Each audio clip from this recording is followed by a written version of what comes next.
A man dies and goes to heaven. And St. Peter says, welcome. Welcome to heaven, but just to keep the book straight, you done any good deeds? The guy says, oh yeah, sure, lots. And St. Peter says, well, what?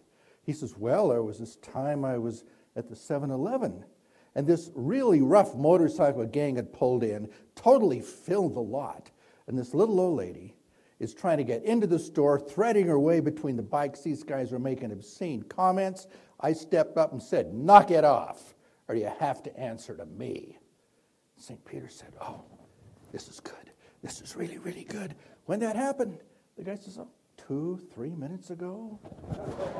Okay.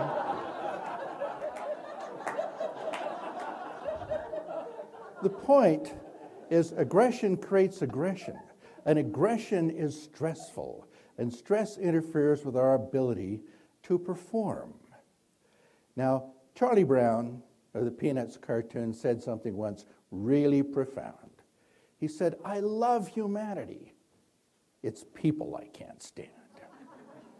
And the question is, how do we deal with the people we can't stand? And a more basic question is, what kind of person are they? Now, Eric Byrne, in his book, Games People Play, said we have inside of us 3 different personalities. We've got a parent, an adult, and a child personality. We need to know who we're dealing with. Parent personalities are self-appointed authorities. They're going to tell you what you should do and what you shouldn't do, and they play a game called win-lose. They win when they make you lose. They're in charge, and they're in control of things. They can be hard to deal with. There's a couple things to bear in mind that are really important. Number one, when they're telling you what you should do and shouldn't do, a should is somebody else's goal. Be clear that it's not yours. And the second thing is, it's not nice to should on people. But we also should on ourselves. How many times are we struggling through life saying, oh, I should do this, I should do this, and it's such an incredible struggle. We're just not able to break free of somebody else's goal. It's important for us to be an adult. An adult is going to say, this is how I feel, this is what I want, this is what I choose, and let the shoulds go. And you get a massive amount of relief. The stress goes away. And those that you want to keep, you keep. Now, in some cases, you may be the person who's shoulding on somebody else. You may be the person who's telling everybody what to do and how to do it. And that creates resentment. And resentment creates resistance, and resistance is incredibly stressful. It gets in the way of effective leadership, of effective management, of effective teamwork.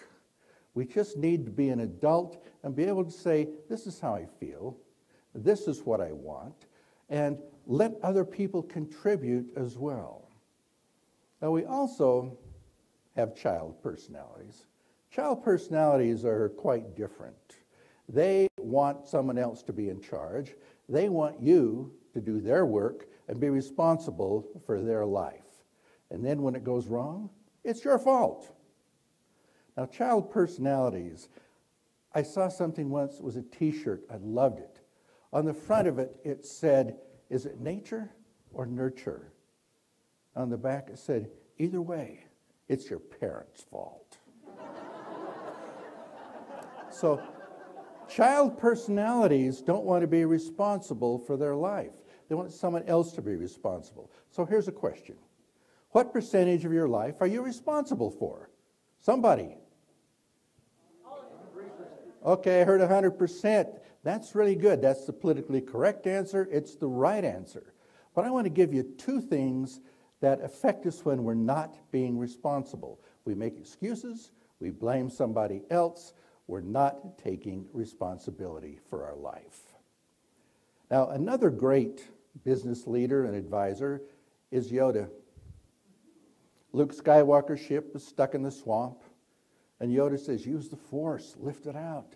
And Luke says, I'm trying. Yoda says, there is no try, do or do not. We'll get to the incredible power of do or do not a little later.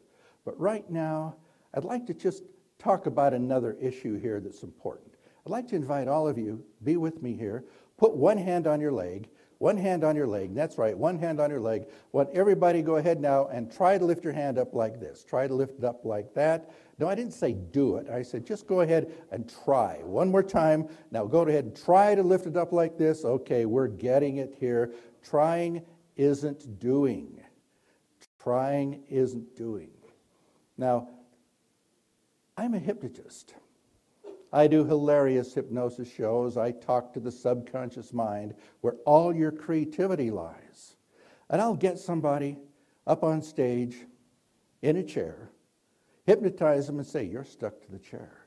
No matter how hard you try, you cannot stand up. You sat down in superglue. The harder you try, the tighter you're stuck. Go ahead and try to stand up. And this is what happens. And there's this panicky look because they can't stand up. And the point is, if I were to tell them, stand up, they'd do it in a heartbeat. But I said, try. And the subconscious mind knows that try means put on a show and then give up. Put on a show and then give up. Trying isn't doing in any way, shape, or form. So one of the things we can do to reduce the stress in our life is let's stop trying. Let's start doing. Let's be an adult. Let's make decisions that are right for us. Life gets a lot easier and a lot more successful. Thank you very much. Thank you.